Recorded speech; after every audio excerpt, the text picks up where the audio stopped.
Hi, good morning, everyone, and thank you for joining us.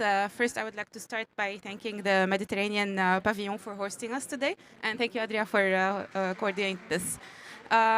Before we delve into the topic today with our experts, I would like just to share a couple of words on who is ARI and what do we do.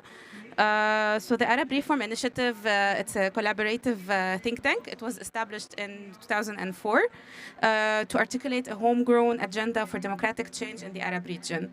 IRI's focus areas have expanded to address social justice issues, political economy, and pressing environmental concern from perspective of justice, good governance, and sustainability. To put this discussion into perspective, Ari has been working on understanding the evolution of the climate movements in the Swana region, particularly focusing on Lebanon, Tunisia, and Jordan. What we have seen in the past couple of months is that climate movement and civil society organizations have and are advocating for policies addressing environmental degradation, social equality, and challenges posed by climate change. Despite these efforts, significant barriers such as political instability and economic constraint and lack of financing have hindered the progress. So today's discussion will focus on climate finance for fragile states. While climate impacts impacts in the Wana region have escalated, over half of the pledges of climate financing is inaccessible to the most vulnerable. Halfway through COP29, we have some pledges. However, the pledges from developed countries are still limited. Today, we'll explore what do these realities mean to our panelists and hear directly from youth advocates and experts who are driving change within their community. The discussion today will be divided into two sections. The first, we will look at climate financing from the youth perspective and CSO perspective. What are the successes and what are the challenges? The second, our panelists will explore what does Article 6 mean for Lebanon and Tunisia. Without further ado, I would like to give the floor to our first panelist, Mariam, Musaad, and Fatna, and they will tell us a bit on how youth in their respective countries have been engaging in climate finance advocacy, how are youth ensuring climate finance reaches vulnerable communities, and specifically Musaad will address Yemen's perspective as a country of conflict and economic instability. So what does these challenges for Yemen mean, and how do they are trying to overcome these barriers? So please, Mariam, if you can start, introduce yourself and go ahead.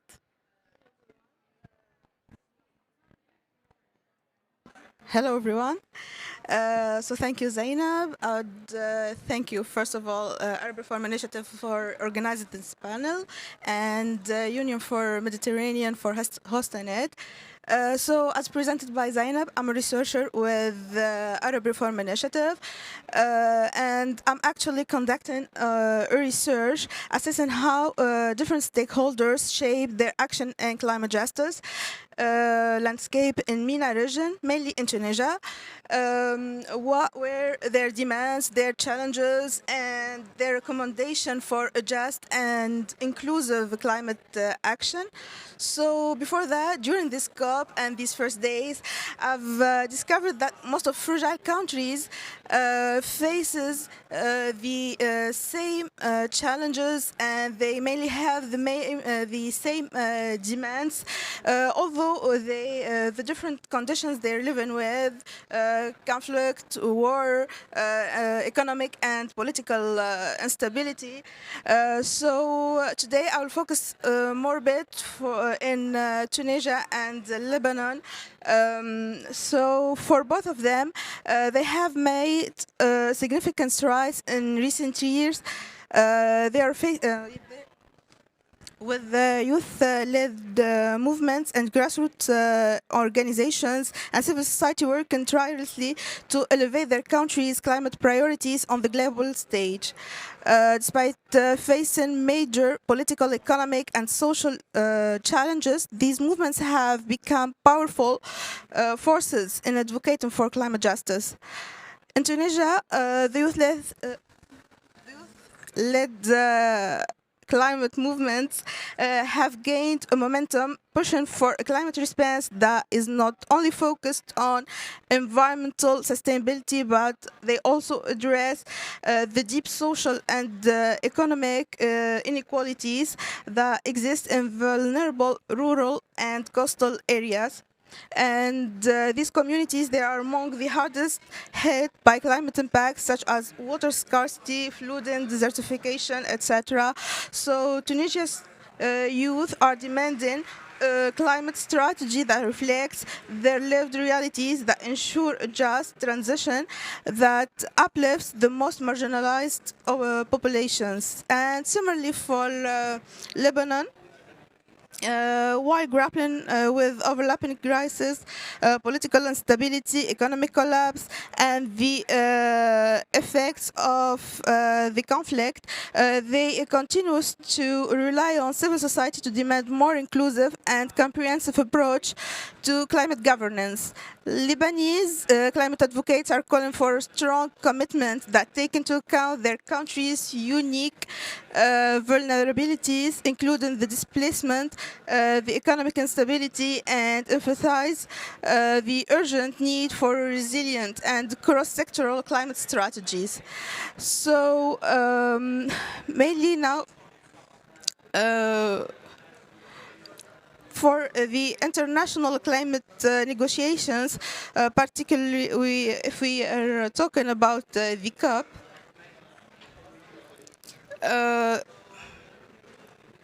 both Tunisian and sorry. Both Tunisian and Lebanese representatives have consistently pushed for several key demands that are critical to their nations and wider regions. First, climate finance, which is a central priority. Both countries emphasized the need for a robust, accessible, and transparent climate finance mechanism. CSOs from Tunisia have called for greater investment in local level adaptation projects. Particularly in rural areas, to build climate resilience at the grassroots level. For Lebanon, they has highlighted the bureaucratic hurdles that often prevent the vulnerable communities from accessing climate funds, and has called for more efficient and accountable systems to ensure these funds reach to those who need it the most. So secondly, for loss and damage. Loss and damage, which is another critical issue, Tunisia and Lebanon have both stressed the importance of creating equitable mechanisms to address loss and damage caused by climate change. For Lebanon, this includes supporting displaced communities who faced compound climate and the humanitarian crisis. For Tunisia, the focus was on economic losses faced by farmers and the coastal communities whose livelihoods are directly threatened by climate change.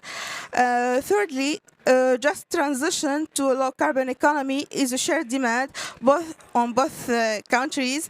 They are advocating for policies that ensure the transition away from fossil fuels and should be fair and inclusive, particularly for workers in vulnerable sectors such as agriculture, tourism, energy, etc.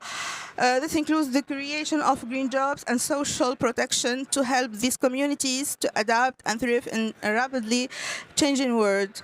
So as we look ahead, both of countries remain committed to ensure their voices are heard in global negotiations.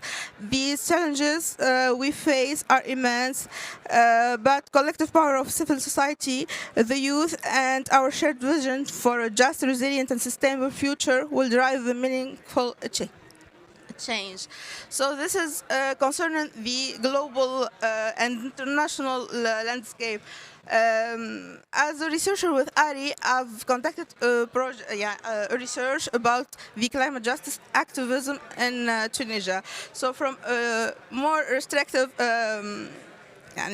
angle, and on a national scale, we can say that the climate activism in Tunisia has undergone significant since the revolution, since 2011, and from local pollution struggles to border climate justice, civil society organizations, and grassroots activists that have played a pivotal role in advocating for environmental and social and economic change. So, despite the progress, there were key challenges remain, and were other demands of these movements that were very clear. So first of all, there was a pressing need for a stronger governance and policy framework, while civil society engagement has grown in the post-revolution period. Tunisia's environmental governance remained fragmented. Activists argue that clear, stable, and integrated climate policies are essential, and these policies must be aligned with the border development plans. Local communities, particularly vulnerable areas, must be involved in the decision-making process to ensure that climate responses are tailored and to the specific need of the most affected people by climate change. Also, climate justice and from the other demands, there was climate justice and social equity that are the heart of Tunisia's climate movements. Activists see climate change not only as an environmental issue, but it also includes human rights, rural communities, women, and other marginalized groups which are impacted by the climate impact. Tunisia's activists are calling for policies that are not only address environmental degradation but also socio-economic inequalities that exacerbated by climate change, and they emphasized the need for inclusive climate solution that ensure that the most impacted people are heard and supported in the national and the international strategies. So youth in Tunisia, they demand that their voices must have been heard. Youth inclusion and leadership are also central in this climate action landscape. So through groups like Youth for Climate or Friday for Day, the Tunisian version of them, has become driving forces in advocating for stronger action and greater representation in policy-making processes. Despite their increasing prominence, youth activists still face significant barriers to engage in formal discussions, and they are marginalized from these discourses. And another critical demand, though, is the accountability and transparency in climate action. Civil society have been vocal about the need for more effective monitoring and evaluation of climate projects. Activists are called for a clearer mechanism to track progress toward the national and international commitments, particularly for those aligned with the Paris Agreement, etc. There is a strong push for ensuring that climate funds are not only allocated but effectively utilized with the tangible outcomes that benefit local communities in particular. And for the access to climate finance, which remains a major challenge, Tunisia has several climate funds, such as the Tunisian Climate Change Fund, but these funds are often failed to reach the local communities. And for grassroots initiatives, so activists are calling for more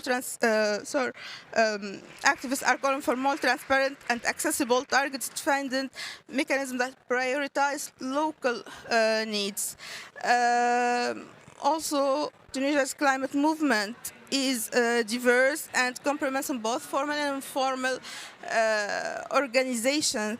While formal CSOs are often better funded and structured, they can be hindered by centralized governance and bureaucratic fragmentation. Grassroots movements, on the other hand, are more dynamic, are responsive to local needs, and often struggle with resource limitation that which influence at the next stage the national policy. The key challenges remain bridging the gap between local demands and national policy action. Political instability and fragmented decision-making process have created barriers to effective climate action in Tunisia. Despite the public awareness, we have movements like Stop Pollution, which is known for advocating for stopping the pollution in the region of Gebes, which is a Tunisian south city. To strengthen Tunisia's... Sorry, Mariam. Maybe if we can keep the recommendations for the last part. Okay. And we can just summarize and move to Fatna for the Moroccan perspective. Thank you. Okay, so to strengthen Tunisia's climate action, there were too many recommendations like advocating for more ambitious climate targets that integrate both mitigation and adaptation with a particular focus on protecting of vulnerable communities and population. Also, we have securing sustainable climate finance by pushing transparency in the allocation of funds, promoting economic diversification by transitioning away from polluting industries to green economies models, ensuring also an inclusive policy making by engaging marginalized communities, strengthen national and international cooperation to reinforce these climate action powers. And to conclude, we usually believe in the quote, think globally, act locally. So I guess now we have to think locally about our needs and act globally with the support. And thank you. Thank you, Mariam. Fatna, if you can also tell us a little bit about the Moroccan model, how our youth in your perspective, in your perspective, are engaging when it comes to climate finance and advocacy, and ensuring that climate finance are reaching the most vulnerable communities. Thank you. Thank you so much. Good morning, and thank you, Ari, for having me along with the Mediterranean Pavilion. So my name is Fatna Ikram Al-Fan. I'm a PhD candidate at Harbin Institute of Technology in China, and at the same time, I'm co-founder and director of projects of an organization called Youth for Climate Morocco, based in Morocco. So basically, it's a non-governmental organization that works with youth, specifically in Morocco and also in the MENA region, trying to raise awareness, giving them the tools needed to advocate and to take the action in local level. So talking about the Moroccan experience in mobilizing youth, actually, I assume there is not actually a big difference comparing to the other countries in the global south, since we all suffer from the impacts of climate change, and we are like the most vulnerable countries. However, Morocco actually has made a substantial strides in mobilizing youth for initiatives, especially after hosting the COP22 in 2016. And our king, Mohammed VI, has made a straight, he has like a vision in including youth in all decision makings and all sectors.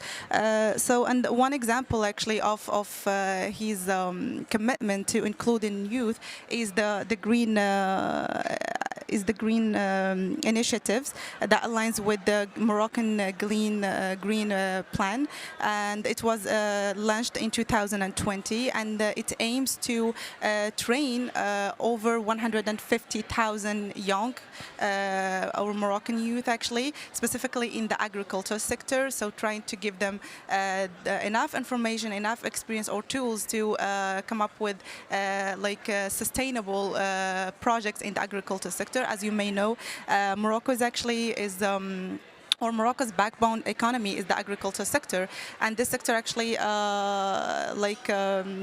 it's actually employ more than 34% of the workforce, and the majority of this people actually that works in this field are women and young people. So also there was other initiatives that included youth in decision making, but we still have actually a lack of training or lack of financial support to make a substantial I can say impact.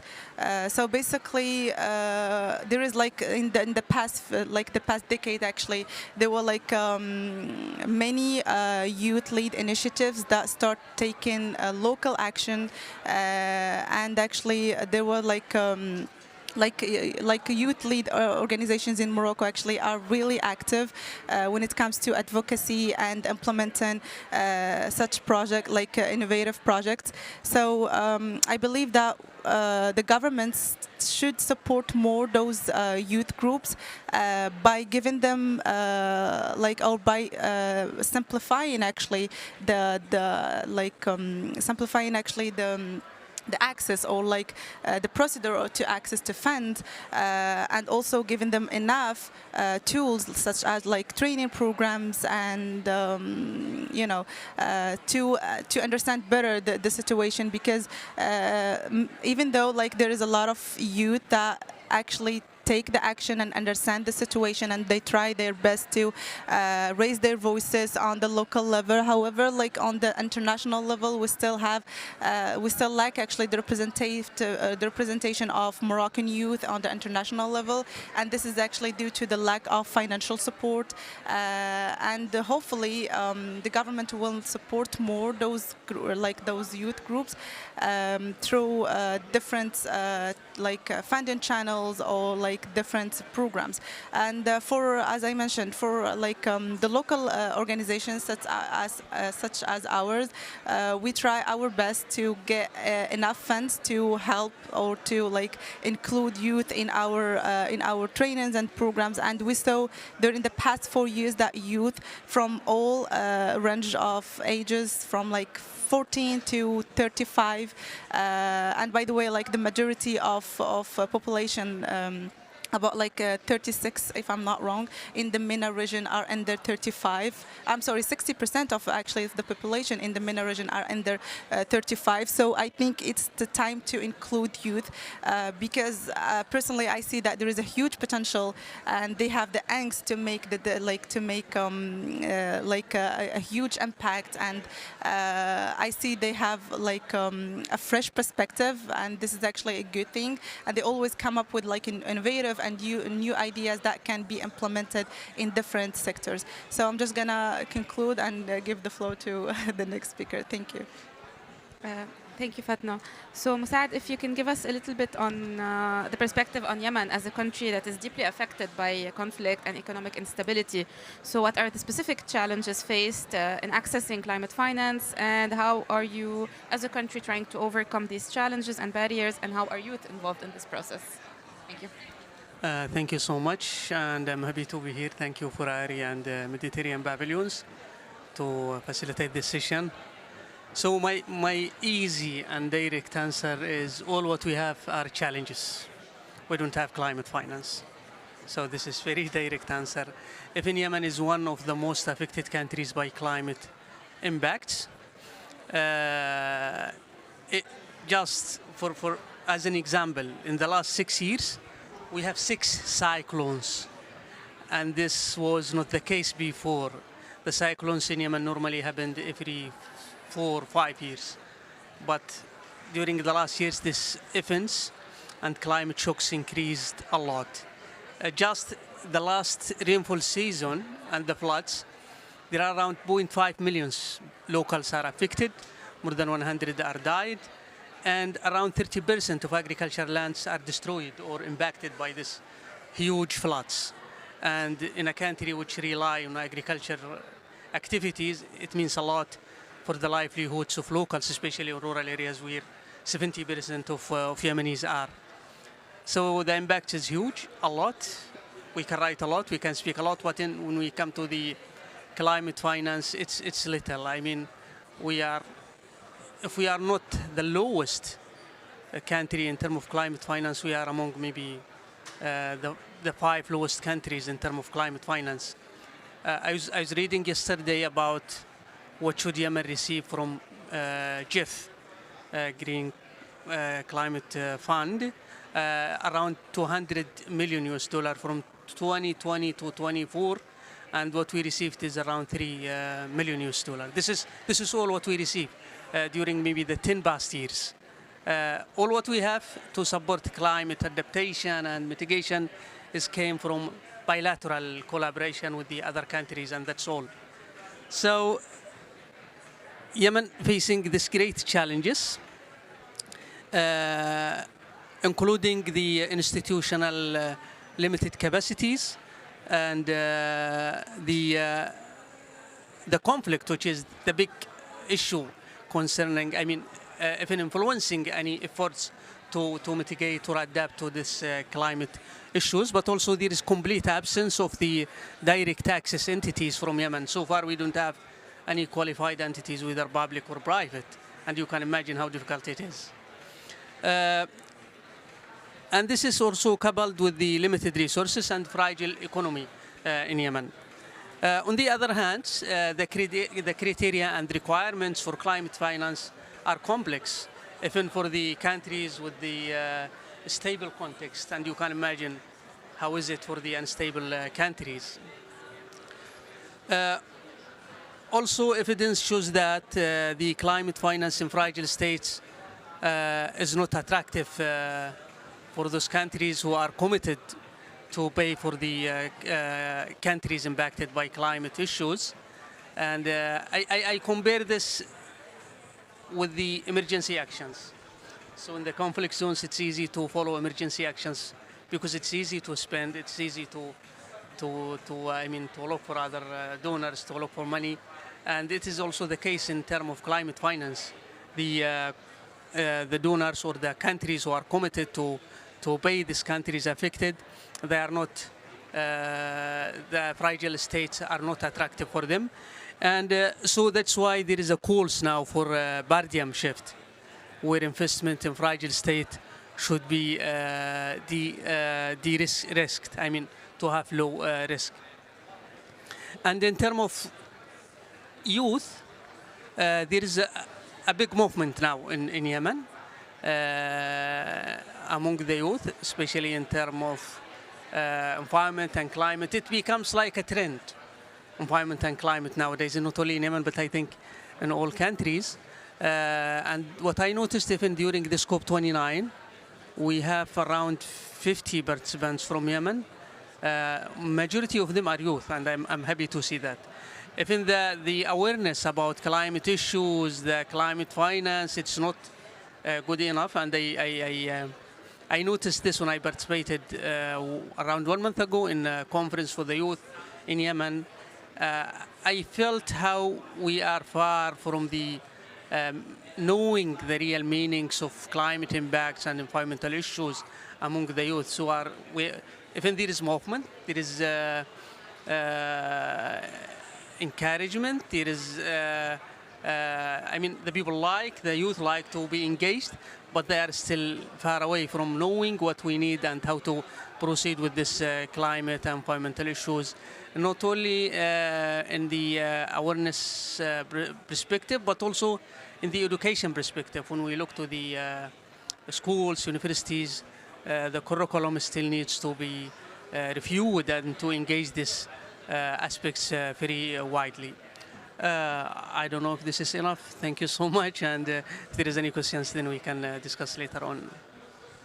Thank you all. Maybe just also a quick question, and this is for all of you, whoever would like to answer. So, in terms of mechanism of for climate financing, what do you think, or how do you see the mechanisms for countries such as ours, where maybe already climate and environment are not the top priorities? But now are starting to build the momentum. So maybe what type of mechanisms do you think we need? By that I mean grants, loans, just in a couple of words, and then we will give the word to our Article 6 experts who will also give us their perspective on this. So please go ahead. Yeah, I think Morocco have a good experience. No, I'm really happy to have her here because Morocco and Egypt have moving forward in this climate finance, which we need also to learn from. Thank you. So basically, actually, access to climate finance is actually critical. So if we want actually to move forward in climate adaptation and resilience, we need like more funds to be submitted. The thing is, it is actually really challenging for youth-led initiatives and like grassroots initiatives to get access to such funds. So, for example, the funds that GCF, the Green Climate Funds, give, I think in 2022, there was like about $10 billion. Unfortunately, the majority of these funds went to the governments and like big projects, and only about like less than 1.6% of this funds went to the grassroots or the small youth lead initiatives. However, those organizations or those groups actually are more interacted with local community, and I can say they are like the bridge between the government and the community, because I assume, and from my personal perspective, I see that awareness is really, really important to achieve the goals that we want to achieve it, because like from like my humble experience working with local community and youth, youth actually they do understand, they are aware. You can change their minds because they have like fresh mindset, so it's easy for us to maybe like change it somehow. But when we talk about like the other like community, people who are a little bit older, maybe they are not educated, so it's a little bit hard actually to communicate with them or to convince them about such things. So I believe that we should invest more in awareness, in awareness campaign trainings, and this is actually what we try to do, even if it's really hard to access to climate funds. It's either like for example, from the complicated procedure to apply, and the majority of organization actually cannot, for example, they don't have actually the enough experience or enough knowledge when it comes to to follow the procedures to apply for this kind of funds. So I think we need more easy channels, or like to actually get into those initiatives and to facilitate the things for them. And I assume that by facilitating these things, we can achieve more impact. So I personally worked with youth and worked with women in rural areas, and they are really open, specifically like those women in rural areas. A lot of people actually underestimate their powers. Like they are really impacted by by climate change. And the majority of women in Morocco actually work in the agricultural sector. About like 56% of them are farmers. And due to the water scarcity that we currently we've been facing for more than 6 years now, they try to just adapt. So they're not asking for too much. They just need like something, or like other work or other things they can do to adapt and to secure their livelihood.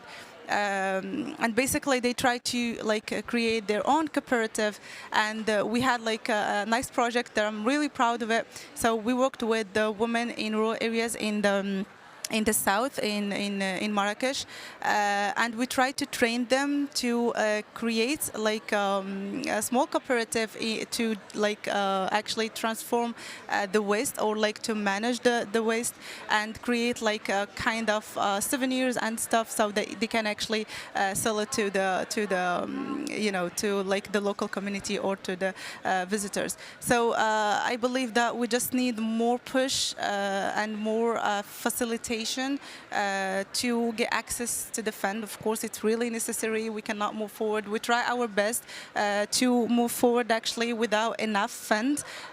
We try just to manage with the things we have, because we cannot complain. We need to take the action, and hopefully we can by this year. And this is actually one of the outcomes that I really hope that COPE actually will get it, is to get the funds not only for damage and loss, but also for adaptation and resilience. And please include youth in decision makers, and trust us, we have a lot of things to give. And yeah, thank you so much. Thank you all. Sorry, I have to move to our experts.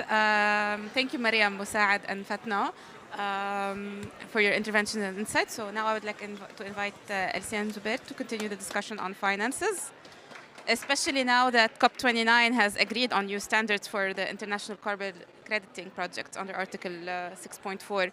So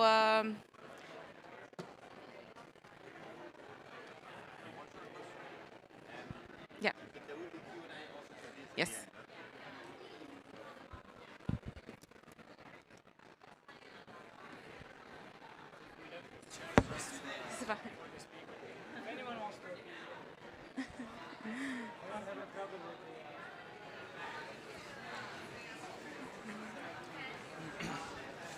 So thank you both for being here with us. So maybe as experts on the Article 6, can you give us a bit better understanding of what does this article mean for Tunis, for Tunisia and Lebanon? Are these any approaches that can help our countries to access more climate financing? What are the opportunities that you see within regional collaboration for implementing the Article 6 in the WANA region? Okay, do you hear me clearly? I don't know. Okay, so thank you, Zainab, for the invitation, and as a proud Mediterranean, also thank you for the Mediterranean Pavilion to have us in this panel.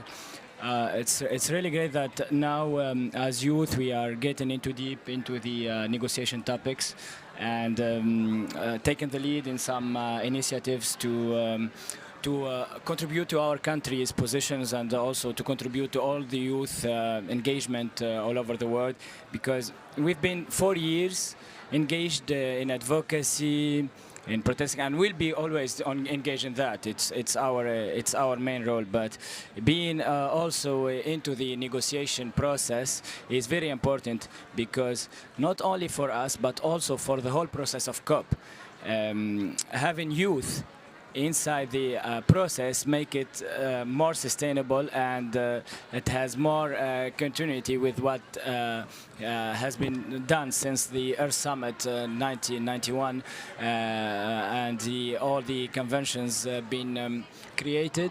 We've been there've been like all the world leaders speaking and taking actions to tackle climate change, to find solutions for all these impacted areas such as the Mediterranean and the youth. But from a person-oriented approach, that will affect the youth for the next 70 years. For example, if I will be in 2071, if I live, and I have my kids, they will tell me, at your time, what did you do to change what we are living now?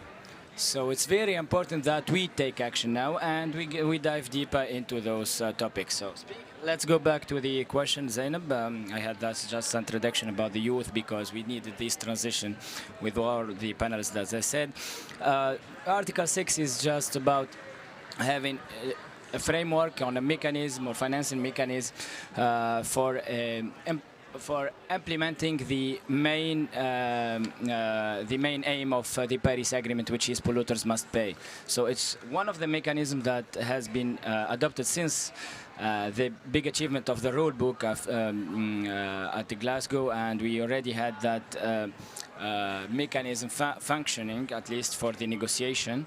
We've been dealing with some technical aspects, for example, in 6.2, which is the voluntary, mainly carbon market, and working on the cooperative approach, that we countries and parties work on their bilateral conventions, so that a host country could have like projects from mainly polluter country that couldn't get rid of their polluters industries, but they needed to have new investments in those host countries as projects for renewable energy, for reforestation, now nature-based projects also as a co-benefit from Article 6 to reduce their emissions and contribute into their NDCs. And now we have also the 6.4, which has more organized mechanism within the supervisory body, and also there is the 6.8 on the non-market approach. So this is the main discussions happening in Article 6. But what I described the negotiation is on because it's mainly on mitigation here, but historically it's been on mitigation. But now maybe we are dealing with a new thing in this COP because of the NCQG, and that we are naming this COP as a finance COP. So we need to get out of at least with something before the next COP in Belém that will be evaluating the NDCs. So now this Article 6, all this mechanism could also contribute to with co-benefits to the adaptation efforts through NCQG. But mainly, it's all about how these parties could collaborate together to achieve their NDCs, to reduce emissions, remove, and also to implement new technologies in their countries.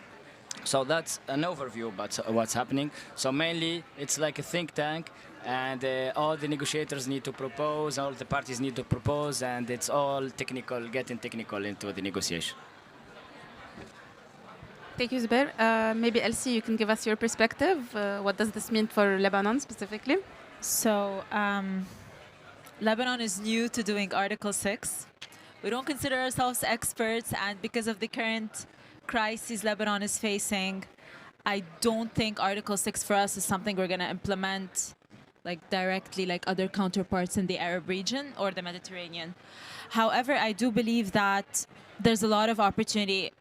I'm not going to go a lot technical in it because although I do a lot of research on carbon markets and I do a lot of research on market-based policies and finance, being in this space is a totally different atmosphere. It's something totally different that you can expect.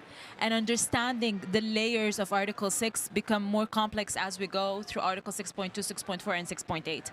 So just to briefly talk a bit about the opportunities that I see for Lebanon, not to take a lot of time. So first, I think two things Lebanon can gain out of Article 6. First, enhance its transparency and also build trust, because in order to trade, I do believe that to trade these credits, I do believe that you need to enhance trust with the other parties.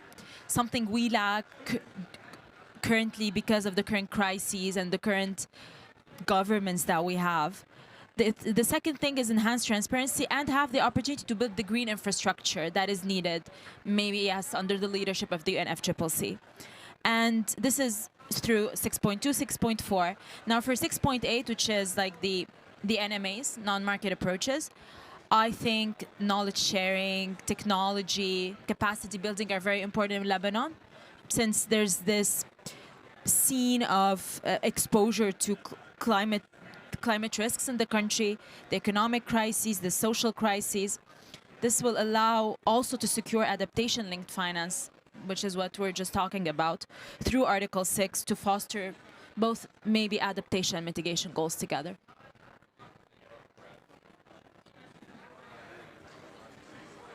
Meanwhile, we'll go back to speak about youth. So, I think it's important to have this perspective also from youth because sometimes, you listen to all these big words and you're a bit confused of what does this mean. So maybe it's nice to hear also what does it mean for you as a youth and having the position that you have as a delegate and yeah. thank you. Okay, thank you for the question that I just influenced. Okay, because in this panel we don't want to get really into technicals. Let's leave it to the negotiation rooms and for the hustle and all the think tank that I was talking about. So now let's talk about our role as youth, because also we had responsibilities in this region to develop more opportunities, as I said, and also to get into this process. As Musad said, it's not easy for youth, mainly for the global south, to get into those opportunities. So mainly there are a lot of opportunities designed for a global south youth, but when we get into the applications, we needed more. Yeah, we had a lot of borders to get into. I don't know if you get what I mean. If you feel this, we've been 4 years searching for those opportunities that has been already here, but here it is the change-making point is that our countries or our parties, they are taking now initiatives to give more space for youth, because it's not even a choice, No, it's not even a choice. Now, if we don't merge to this with the youth implication in the policies, in the institutional decision making, even as counselor, not even inside we know, because in our region it's really easy to get into the institutional level, but at least as an advisor or any initiative like we had in Tunisia, that we need just to share experience about it. So I will be speaking briefly about our Tunisian Young Negotiators Group as an example, not to show what we did, but as an example of how an initiative that came already from our focal point, and that goes within the UNF not yet, okay. Well, that goes even with the UNFCCC framework, that we could have the first Young Negotiators Group within the official delegation, and it was really helpful to our delegation. It was since COP26 in Glasgow, and it was really hard to get this selection to be in, and we've been chosen like 10 youth on each thematic on negotiation, and then we've been just thrown to the sea, like at the first COP with all what's happening. We've been like, don't do what we do, but at least after one COP, one SB, we are getting this knowledge about what's happening. And I think also the design of COP makes it easier for youth to be more implicated, because you need to run, you need to go for places, you need to change from one room to another if you want to follow everything in for example, in negotiation, but also in other thematics. So mainly this initiative now, we have been building this expertise, especially not by theoretical work, but being part of the negotiation. And now we've been taking the floor in so many negotiation rooms, in adaptation, loss and damage, and also in Article 6. And also we've been invited by the high-level champion panelist last year in the COP 2028 with Wafa, where has her intervention as a model of the youth implication. And what we want to do now is that this model could be duplicated for all the region. It's not about us, it's not about the people that are here now as a young negotiator, but it's about the model that step by step we're getting in and we invade this process. No, thank you. Thank you very much for this. And I think this is the importance of this panel and why we wanted to have this discussion. At the end of the day, we have all these different models, and some are happening in some countries and are not working. And the idea here of the panel is really to have this exchange of knowledge and exchange of experience. So I think for us, this is wonderful to hear. And we hope we will have the opportunity for all of us to discuss further how we can duplicate this. So, and I think another question and a follow-up on this, how do you see maybe collaboration between all the different countries. So we have here in the room, we have Lebanon, you have Morocco, we have Yemen and other countries. So how do you see maybe the collaboration could help in also raising youth voices when it comes to climate financing and looking at Article 6 specifically? It's a question for both of you. Okay.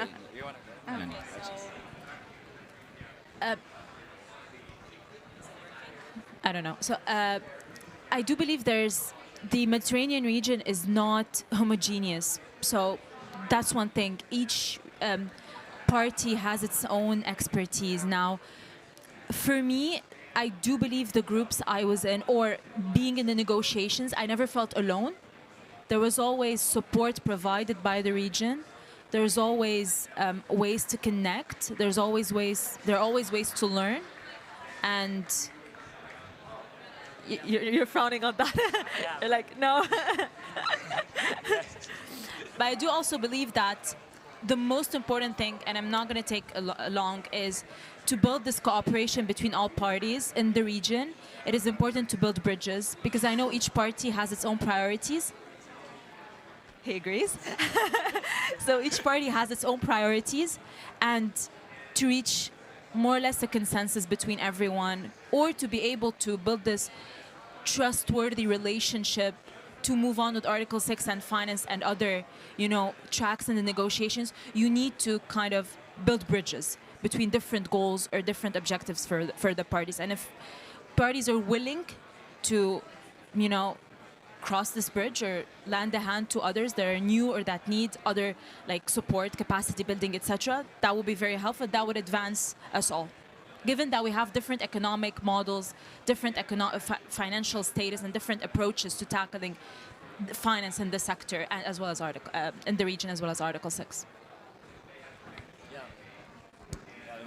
I could also rebound just what Esa said is really important about the bridges collaboration, because in this process you cannot be alone. Mainly what happens in the negotiation room is that the group take the floor first, and then if we had time we go to parties. So for UK, for example, when it was in EU, it was easier for them to get better than waiting to be as a lone party to get the floor, and that's very important. But the thing is that also we need to, as you said, I will not re-said it, we need to advocacy for our country's priorities. We have different priorities, but also we still have a mutual understanding. But for example, we don't have a Mediterranean, or I will just get the chance in this panel, we don't have a Mediterranean group. Maybe this will be an initiative with youth, but what is very important now is that we could share experience. Now is not the time, what I believe is not the time that everyone is close at his own work or just work alone. Now is the time of share. So even if you are closing on your work, it will be exposed wherever, on social media or anything. I can search wherever and I can find about it. So it's now time to share experience, and let's work on that. By sharing experience, not only talking about it, but also technical experience, and having some brainstorming workshops and work together, especially as youth. Yes. But we need other expertise, but especially as youth. No, thank you for this. And I think for us at ARI, we would be more than happy to take you up on this offer and try to look at this Mediterranean hub and platform for youth and experts to connect. Before we wrap up, I just want to see if we have any questions in the audience.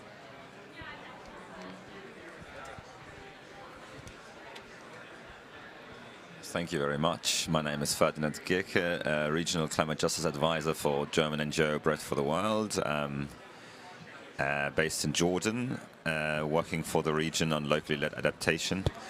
I have 3 questions, if I may. I'll try to be short. First, to go to Mariam. First of all, of course, thank you so much to all the speakers. It was very inspiring. First one goes to Mariam. You said that the policies are not always coherent, but how about the movement itself? You talked about 2 different kind of groups, the grassroots and then the more established organizations. But in the beginning, you were talking about the climate movement in Tunisia now, especially, for example. Do you feel it's a coherent movement?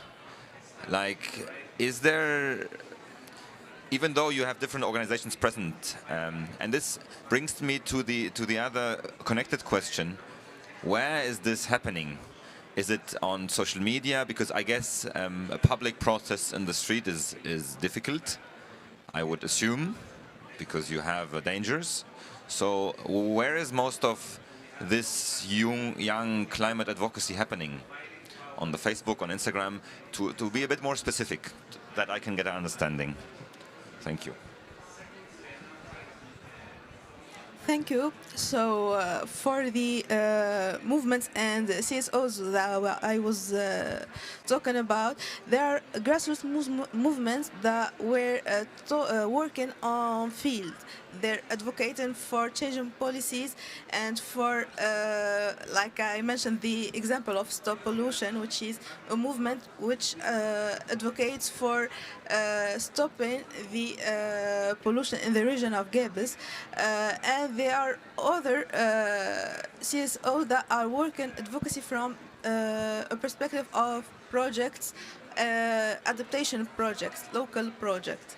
So here is the difference between the more formal CSOs that are they have access to funds that are more organized and more structures, and the other informal and grassroots movements that are advocating more on field and also on social media.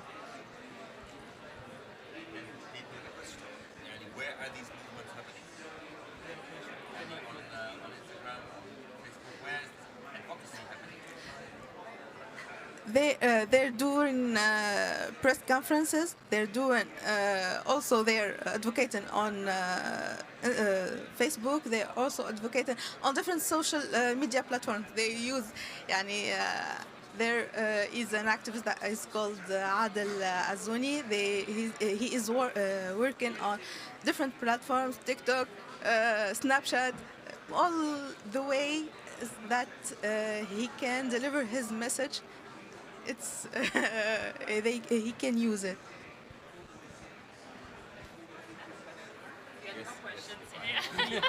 We still have one. Yes, exactly. One question left. So this one goes to Musa'ad. Yes, I would just wanted to underline first, as a short comment, to underline your point of Yemen not getting funds. We have published as Breath for the World the Climate Adaptation Finance Justice Report, which we publish every year, and Yemen is in the 7th most severely underfunded rating out of 125 countries. I can share this report if it helps you in the analysis.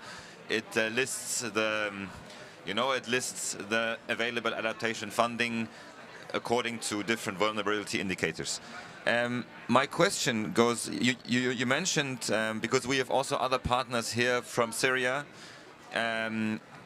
you mentioned that there's a call for de-risking investment in fragile states.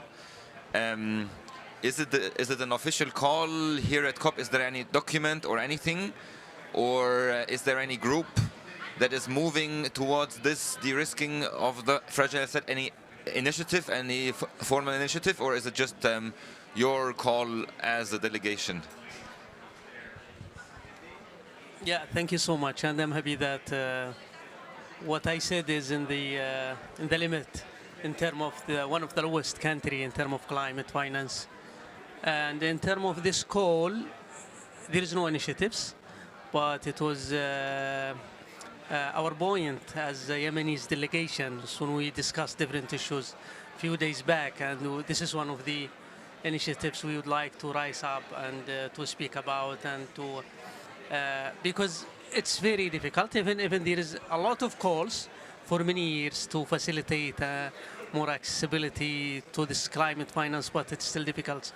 And I was discussing yesterday with Sina about special statements in the Security Council about Yemen and climate finance, and how to link between climate finance and conflict and how to support Yemen. So this is one of maybe tens of calls, not only this year but few years back. But it's still difficult, and today there was establishment for networking for this lowest countries in terms of climate finance in order to work together. And maybe I will share with you the documents later on when it's announced. Yeah, but it's still so there are a lot of process. Thank you so much. Thank you. Sorry, in the interest of time, so I'll have to maybe close the session. If you have any other questions, please let's discuss after the session. So again, thank you all for your time, for your insights, for your perspectives. I think today's discussion has been quite interesting, and again, we're calling for another call for action, really looking at transformative financing models that center youth and communities that are most effective, that are centered on youth and communities that are more affected by climate change.